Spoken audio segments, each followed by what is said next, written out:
Hey everyone, in this video we're visiting the Orchard House, which is a 10 by 19 foot tiny house on wheels with a unique folding ladder and a massive loft. There's actually a couple living in the tiny house right now, but we're going to meet up with Colin the builder, who's going to give us a full tour.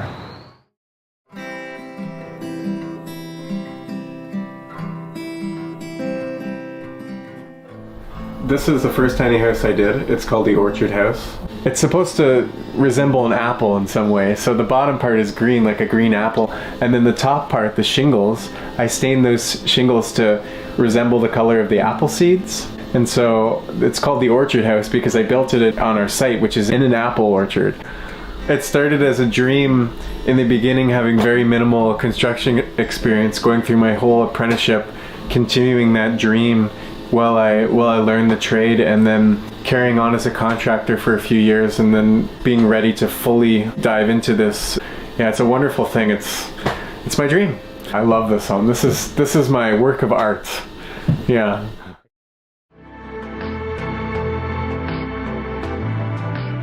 The Orchard House is 10 feet wide by 19 feet long. I made it so that you didn't have to get into any serious oversized permits to move it, so it can be moved pretty conveniently and easily. And I maxed out the sizes, the dimensions, to get as much living space out of it as I possibly could. The style of the finishing and the architecture is very West Coast. So this is a ship's ladder that I designed, and I went with a ship's ladder because it's a combination between stairs and a ladder. Stairs take up a lot of room. A ladder is hard to climb for a lot of people, so to make things easy to get in and out of the loft and to save space, I went with a ship's ladder. The nice thing about this design with the kitchen and everything and the way it all fits together is it's got these hinges on the back, and then there's a cabinet latch there that latches, and then this just slides along this bar and stores against the pantry, so it's right out of the way. It doesn't take up any space during the day. So it's actually got these little handrails on it that you can hang on to, and it's got quite wide treads on it. They're about twice as wide as a ladder normally, so it feels kind of like, it feels really like a ladder and stairs combined. It's really right in between.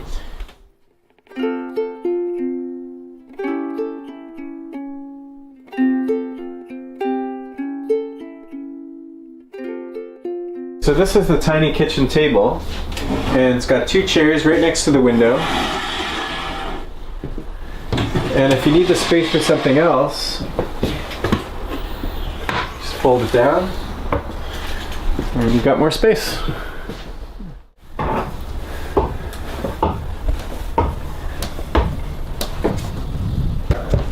So normally in a tiny house, when the people crawl into the loft, climb into the loft, and the person's filming over there, and they crawl in and they go like this, and this is my loft, and it's really small, like a tent or something. But I really wanted to get a big space up here. I wanted to be more like a bedroom than just a place to sleep. So with this tiny house, I cantilever the joists over the edges of the trailer. It's 10 feet wide, so that means at the tops of the walls, the roof line starting at the wall has further to travel to get to the peak, which makes it taller, and it's wider because of the width.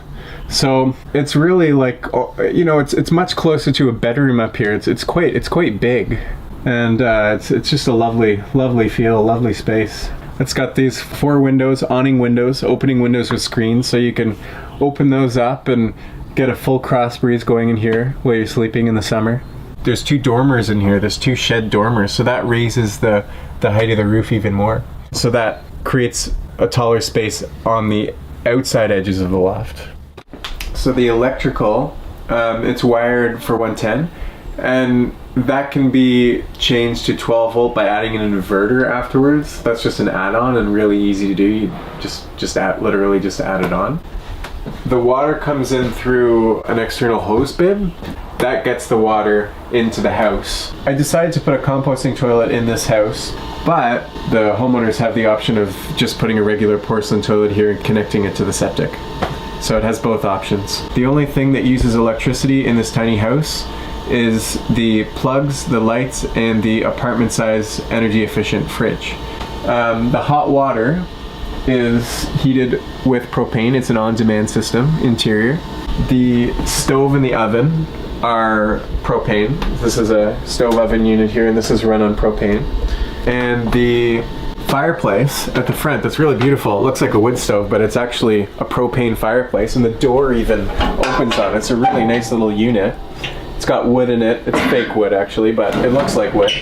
And you just come over here and you flick a switch on the thermostat and it fires up, and you have a beautiful flame in there, and it looks just like a wood stove's burning. That's the beauty of having propane in a tiny house opposed to wood, because you put a piece of wood in there and you light a fire, and all of a sudden this place is like an oven because it's so small. It's really hard to regulate the heat, but with propane it's on a thermostat.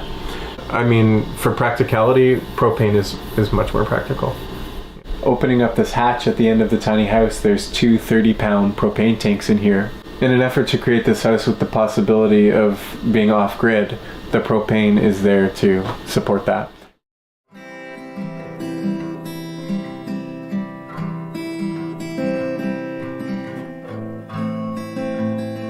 A full-size house, nowadays you're looking at $500,000, you know?